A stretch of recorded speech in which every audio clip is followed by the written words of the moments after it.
Guys, I'm really happy to welcome back to the podcast a friend of ours, John O'Connor. He is a former federal prosecutor, a prominent attorney, and expert on matters of the presidency. He's also an author, and he is featured in my new film, Police State.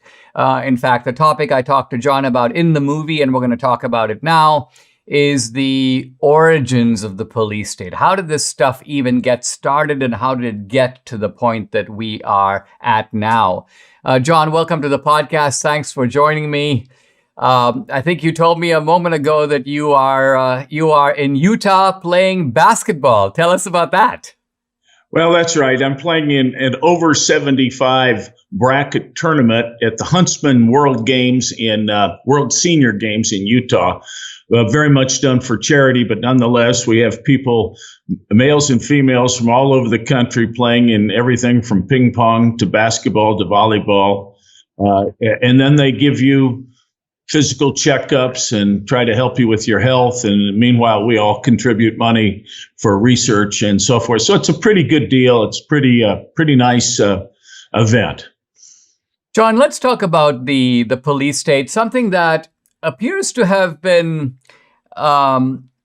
developed with surprising speed in just the last few years. Not something that many Americans saw coming, at least not coming so quickly. And yet, the roots of it go further back. If you had to identify the sort of starting point, is there a starting point for the police state? And if so, would you put it back to 9/11? Would you put it back to Waco and Ruby Ridge? Or would you go even further back?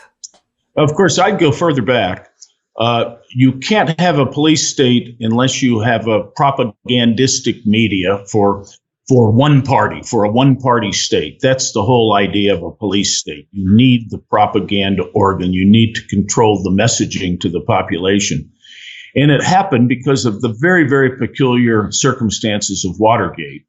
And it happened because of two things. Number one, the Washington Post had a monopoly on the story.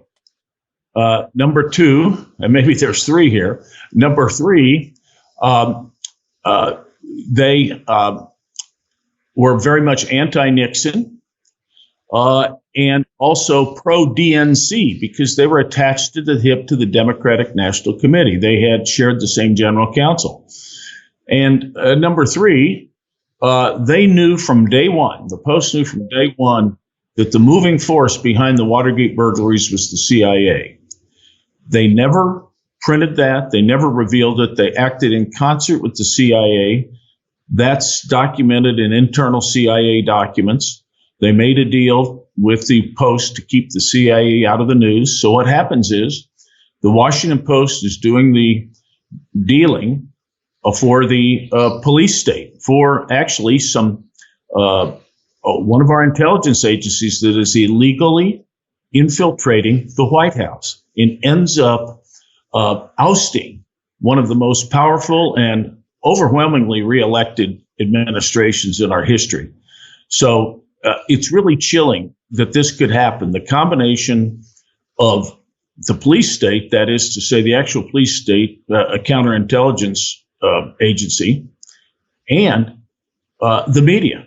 And they ousted a democratically elected president. And to this day, it's hard to get by the noise and tell people that this is what happened in Watergate.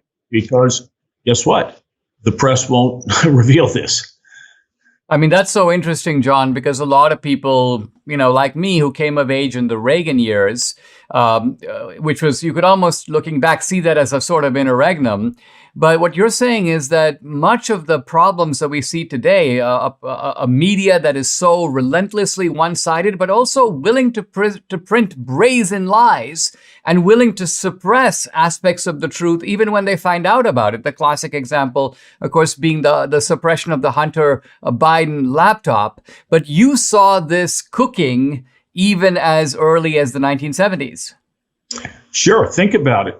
The lesson for young people that ended up going into journalism and journalism schools was you can get wealthy, you can be famous, you can change society but you have to join a team. You cannot tell both sides of the story if you're going to be famous and impact society. When the young folks were surveyed as to why they were going into journalism post-Watergate, it was to change the world. Well, if you're going to change the world, you can't print both sides. That kind of doesn't do it. So in essence, the press became, in my view, because I'm a lawyer, it's like a lawyer who could go into court alone without opposition and tell a story with incomplete facts.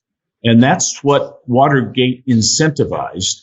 At the same time, it also gave cover to the 60s. There are a lot of people my age in the 60s who are our professors today on campus and who right now are, in many cases, protecting Hamas and so forth in this thing and the Palestinian so-called colonization.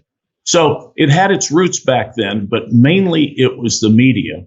And I think one of the lessons learned by the intelligence agencies was that if you go along with the press, with the one-party press, they will protect you. You can help them. They will protect you, and that's what's going on today. Now it's reached full bloom today, but there were people back in my day that were between the ages of 20 and 30. They're now controlling society and the universities and certainly in the media. Let's take a pause. We'll be right back with John O'Connor. Mike Lindell has a passion to help you get the best sleep of your life. He didn't just stop with the MyPillow pillow. He also created the Giza Dream bed sheets. Debbie and I love these sheets. They look and feel great, which means an even better night's sleep, which is crucial for your overall health. Mike found the world's best cotton called Giza. It's ultra soft and breathable, but also extremely durable. Mike's latest deal, sale of the year. For a limited time, you get 50% off the Giza Dream Sheets, marking prices down as low as $29.98, depending on the size. Go to MyPillow.com, use promo code Dinesh. There you'll find not just this great offer, but amazing deals, good discounts on all the MyPillow products, the pillows, the robes, the mattress topper, the towel sets, and so much more. Here's the number to call, 800-876-0227. Again, that's 800-876-0227, or go to MyPillow.com to get the discounts. You need to use the promo code. It's DINESH, Dinesh.